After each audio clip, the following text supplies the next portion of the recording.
दोस्तों नमस्कार, राधे राधे। स्वागत है आपका हमारे चैनल पर। देखिए, आपको इस एजुकेटर वैकेंसी की न्यूज़ दे रहे हैं। तो इसमें देखिए योग्यता पहले बता दे रहे हैं आपको।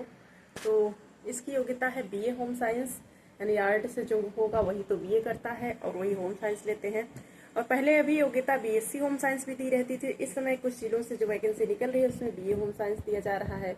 एनटीटी जो किए हैं डीपीएससी या नर्सरी यानी प्री प्राइमरी का कोई भी डिप्लोमा 2 साल का हो तो आप लोग इसमें फॉर्म भर सकते हैं।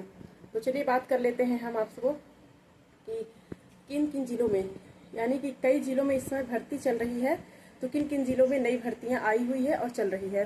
तो देखिए, हम आपसे बात करते लेते हैं फिरोजाबाद की वैकेंसी ईसीसी एजुकेटर की अभी चल रही है।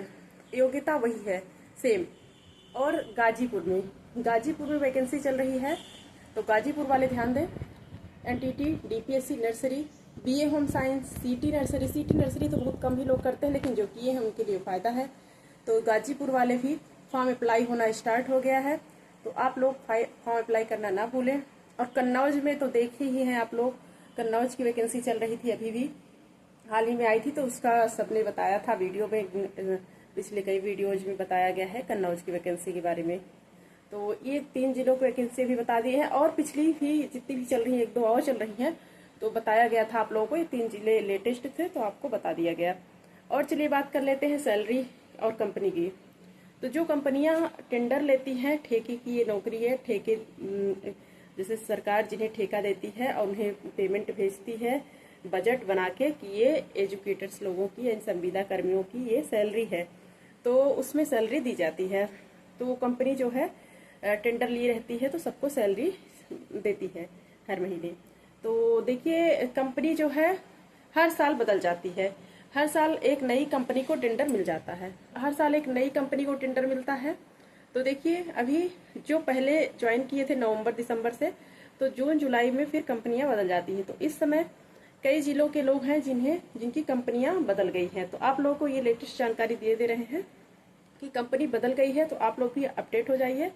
तो एक गूगल फॉर्म भरना पड़ता है, उसमें आपको अपनी सारी जानकारी, स्कूल का नाम, ज्वाइनिंग डेट और माता पिता का नाम, और देखिए अपना यूएन नंबर, ईएसआईसी नंबर यानी इंश्योरेंस वाला, और पैन कार्ड नंबर और आधार नंबर, अकाउंट नंबर, ये सारी चीज़ें, और आईएफएससी कोड भी भरना पड़ता है, अपने बैंक का नाम भरना पड़ता है। तो ये सब, तो जिससे जो नई कंपनी टेंडर ली रहती है उसे ये सारी जानकारी, ये सारी डेटा आपके मिल जाए, तो आपको वो आपके अकाउंट में अपना आपका डिटेल्स ले करके आप लोगों को सैलरी दे सके। तो ये हर जिले में होगा। देखिए, कंपनी हर साल बदलेगी और नई कंपनी को टेंडर मिलेगा, नई कंपनी को बजट मिलेगा, उसके बाद सैलरी आएगी। तो ये आप लोग अपडेट होते रहिए। तो ये आपको छोटी सी जानकारी दे दी गई है। तो दोस्तों ठीक है, अगर जानकारी अच्छी लगे तो शेयर कीजिए, सब्सक्राइब कीजिए, लाइक कीजिए। और अगर कोई जानकारी चाहिए छोटी मोटी जुड़ी, अब ये सारी जानकारी तो आपको अदर चैनल पे भी मिल जाती है, और इसको संबंधित कोई भी आपको डिटेल या जानकारी चाहिए तो आप लोग कमेंट कर सकते हैं। तो और सैलरी बढ़ने के लिए आपको बता दे रहे हैं, सैलरी अभी नहीं बढ़ेगी। जिन चैनल्स पे जैसे बताया जा रहा है बढ़ेगी, अभी बढ़ेगी, तो अभी देखिए सैलरी के विषय में यही जितनी मिल रही है उतनी ही मिलेगी। तो जनवरी के बाद ही मान के चलिए, सितंबर में भी कहा जा रहा है कि सितंबर के बाद बढ़ सकती है। तो ये सिर्फ संभावना है, सितंबर के बाद बढ़ सकती है, तो थोड़ा सा धैर्य बनाए रखें। और अगर नहीं बढ़ेगी तो जनवरी के बाद ही मान के चलिए, इसमें ज़्यादा परेशान होने की ज़रूरत नहीं है। अब जितनी मिल रही है अभी उतनी ज़्यादा हम लोग परेशान होंगे, हाथ पैर मारेंगे तो इससे सैलरी बढ़ तो जाएगी नहीं। तो देखिए, सरकार की तरफ से नियम बदलने में थोड़ा टाइम लगता है, बजट बनाने में टाइम लगता है, तो जो कुछ भी होगा प्रक्रियाएं आगे जनवरी तक में या सितंबर के बाद होगी। चलिए दोस्तों, धन्यवाद।